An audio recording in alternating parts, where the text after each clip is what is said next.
नमस्कार, मैं मनु पवार। हरिद्वार जिले के खानपुर में निर्दलीय विधायक उमेश कुमार शर्मा और बीजेपी के पूर्व विधायक कुंवर प्रणव सिंह उर्फ चैंपियन की खुलेआम गुंडागर्दी ने एक बार फिर से जिस तरह से पूरे उत्तराखंड को शर्मसार किया है, इसकी साख पर बट्टा लगाया है, इसकी इमेज को नुकसान पहुंचाया है। इस पूरे एपिसोड ने उत्तराखंड के दूसरे हिस्सों में हरिद्वार को लेकर पुराने सेंटिमेंट को फिर से हवा दे दी है।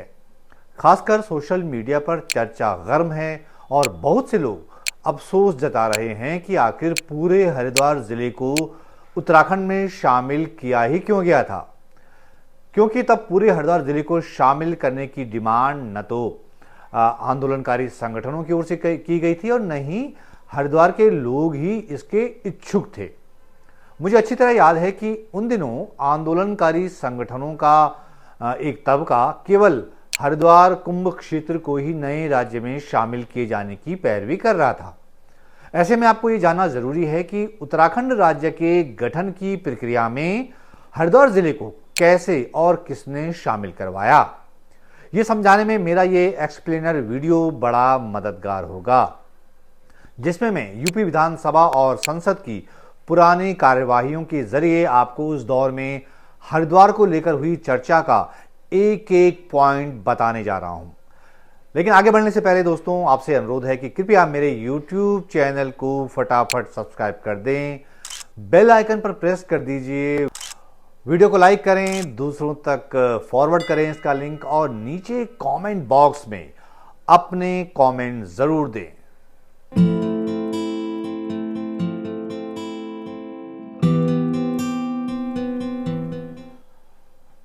दोस्तों, ये सच है कि हरिद्वार ऐतिहासिक रूप से कभी गढ़वाल राज्य का हिस्सा हुआ करता था, लेकिन पूरा हरिद्वार जिला नए राज्य उत्तराखंड का हिस्सा बनाया बीजेपी की सरकार ने। वरना 1994 में उत्तराखंड राज्य के लिए भीषण जन आंदोलन के उभार के बाद यूपी की विधानसभा से जो पहला प्रस्ताव पारित हुआ था, उसमें तो हरिद्वार जिले का कहीं नामो निशान ही नहीं था, कहीं जिक्र ही नहीं था, कहीं उल्लेख नहीं था।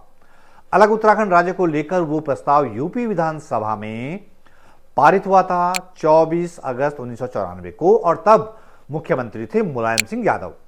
खुद मुलायम सिंह यादव ने वो प्रस्ताव विधानसभा में रखा था, जिसमें बहुत अहम बातें कही गई थी। उसमें साफ साफ जिक्र था कि तत्कालीन यूपी के पहाड़ी क्षेत्र के लिए अलग राज्य की जरूरत क्यों है। यूपी विधानसभा का 30 साल पहले का वो दस्तावेज मुझे बड़ी मुश्किल से मिल पाया है।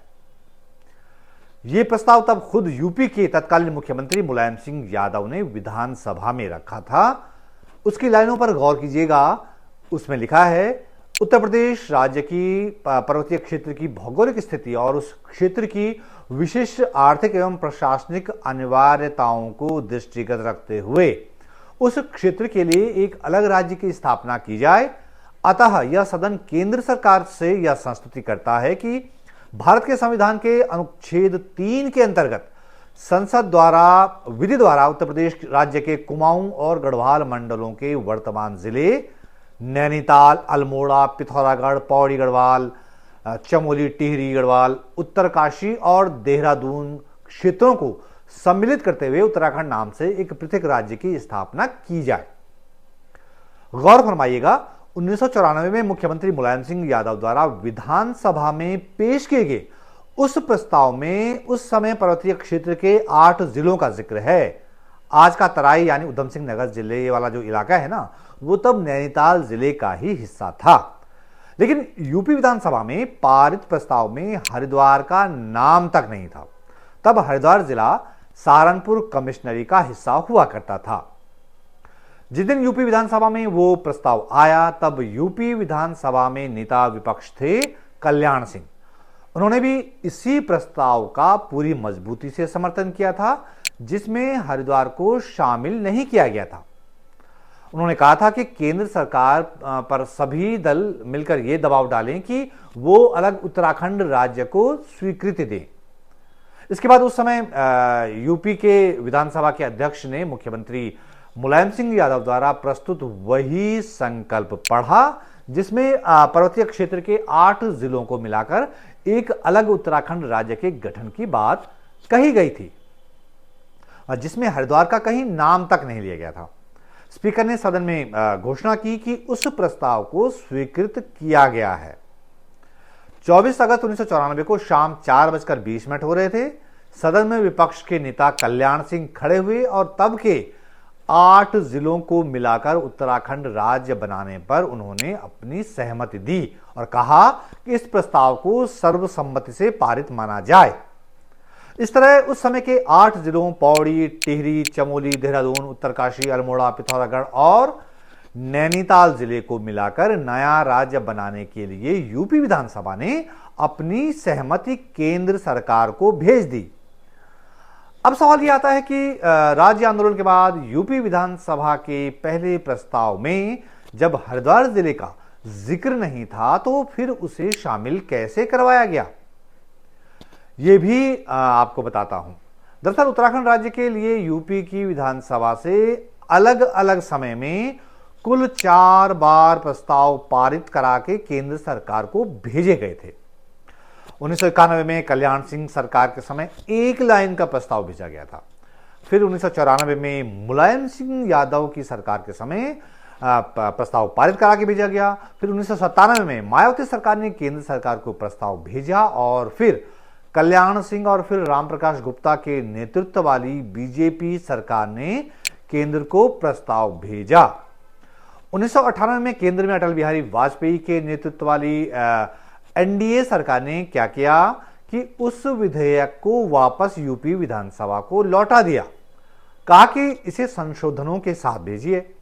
उस समय की उत्तर प्रदेश सरकार ने उस विधेयक में 26 संशोधन किए, जिसमें हरिद्वार जिले को भी भावी राज्य में शामिल कर दिया गया। फिर उस विधेयक को यूपी की विधानसभा में पारित करवाकर उस समय की केंद्र सरकार को भेजा गया। 1998 से लेकर साल 2000 के बीच यूपी में बीजेपी सरकार में पहले कल्याण सिंह और फिर राम प्रकाश गुप्ता मुख्यमंत्री हुआ करते थे। यूपी विधानसभा से पारित करवाया गया प्रस्ताव, जिसमें कि हरिद्वार जिले को भी नए बनने वाले उत्तराखंड राज्य में शामिल करने की बात कही गई थी।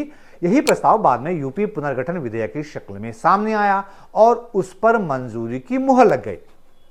यह संशोधित बिल 27 जुलाई 2000 को लोकसभा में रखा गया, जिसका नाम था उत्तर प्रदेश पुनर्गठन विधेयक। अगली तारीख थी 1 अगस्त सन 2000, जब लोकसभा में उत्तर प्रदेश पुनर्गठन विधेयक पर चर्चा हुई। वो बिल लोकसभा में तब के गृह मंत्री लाल कृष्ण आडवाणी ने प्रस्ताव रखा उसका, और लेकिन हरिद्वार और उधम सिंह नगर को लेकर बड़ी जिरह हुई। उस दौरान चर्चा के दौरान मुलायम सिंह यादव ने कहा कि वो इस विधेयक का पूरी तरह समर्थन नहीं कर सकते, क्योंकि इसमें हरिद्वार जिला और उधम सिंह नगर जिला शामिल है। जबकि कांग्रेस के सांसद एनडी तिवारी ने उस समय अलग राज्य का प्रस्ताव भेजने के लिए मुलायम सिंह यादव को सदन में बधाई दी। तो उस पर मुलायम सिंह ने कहा कि पूरी बात बताइए, क्या हमने हरिद्वार का भी प्रस्ताव दिया था? चर्चा के दौरान राष्ट्रीय लोकदल के अजित सिंह ने कहा कि विधेयक का समर्थन करता हूं, लेकिन हरिद्वार और उधम सिंह नगर जिले की जनता को भी सुना जाना चाहिए। उधम सिंह नगर जिले का मसला तब की वाजपेयी सरकार ने तो सुलटा लिया था। उसके लिए जॉर्ज फर्नांडिस के नेतृत्व में बाकायदा एक कमेटी बनाई गई थी एनडीए की, और उस वक्त उनकी एनडीए सरकार की सहयोगी अकाली दल के प्रकाश सिंह बादल की पार्टी उधम सिंह नगर को लेकर अड़ियल रुख लिए हुए थे। दरअसल उन्हें तराई में अपने लोगों की जमीनें जाने का डर सता रहा था, इसीलिए उन्हें मनाने के लिए जॉर्ज फर्नांडिस को भेजा गया। लेकिन हरिद्वार को लेकर बात आई गई हो गई, और आडवाणी साहब ने तब सिर्फ कुंभ क्षेत्र नहीं बल्कि पूरे हरिद्वार जिले को नए राज्य का हिस्सा बना दिया। लोकसभा से 1 अगस्त सन 2000 को उत्तराखंड राज्य के गठन का प्रस्ताव पारित हो गया।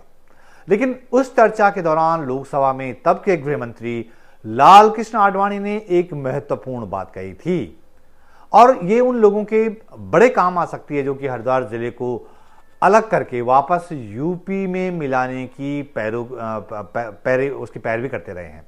आडवाणी साहब ने संविधान में की गई व्यवस्था का हवाला दिया था और कहा था कि कुछ इलाके इधर उधर करने से ज्यादा फर्क नहीं पड़ता, ये काम केंद्र सरकार खुद भी कर सकती है। लेकिन अब इसमें केंद्र सरकार को पढ़ने की जरूरत है ही नहीं, क्योंकि जब यूपी से लेकर उत्तराखंड तक बीजेपी के पास प्रचंड बहुमत की राज्य सरकारें हैं। दरअसल उत्तराखंड राज्य तो बना ही इस बुनियाद पर था कि यहाँ की भूगोल की अपनी कठिनाइयां हैं। इस भावना को यूपी विधानसभा से 24 अगस्त 1994 को पारित प्रस्ताव ढंग से अभिव्यक्त करता है, जिसमें कहा गया कि उत्तर प्रदेश राज्य की पर्वतीय क्षेत्र की भौगोलिक स्थिति और उस क्षेत्र की विशिष्ट आर्थिक एवं प्रशासनिक अनिवार्यताओं को दृष्टिगत रखते हुए उस क्षेत्र के लिए एक अलग राज्य की स्थापना की जाए। तो जिन वजहों का जिक्र उस प्रस्ताव में था, उन्हीं वजहों से यहां के लोगों में अपने अलग राज्य की भावना पैदा हुई और वो जो है वो लड़ाई लड़ने के लिए सड़कों पर उतर आए। तो ये थी हरिद्वार जिले को उत्तराखंड राज्य में शामिल किए जाने की इनसाइड स्टोरी। मुझे उम्मीद है कि ये वीडियो आपको पसंद आया होगा दोस्तों। अगर आपको ये वीडियो जानकारी पूर्ण लगा तो इसे दूसरों तक भी जरूर पहुंचाएं। मुझे आपके कमेंट्स का भी इंतजार रहेगा और मिलते हैं जल्द एक नए वीडियो के साथ। तब तक के लिए नमस्कार।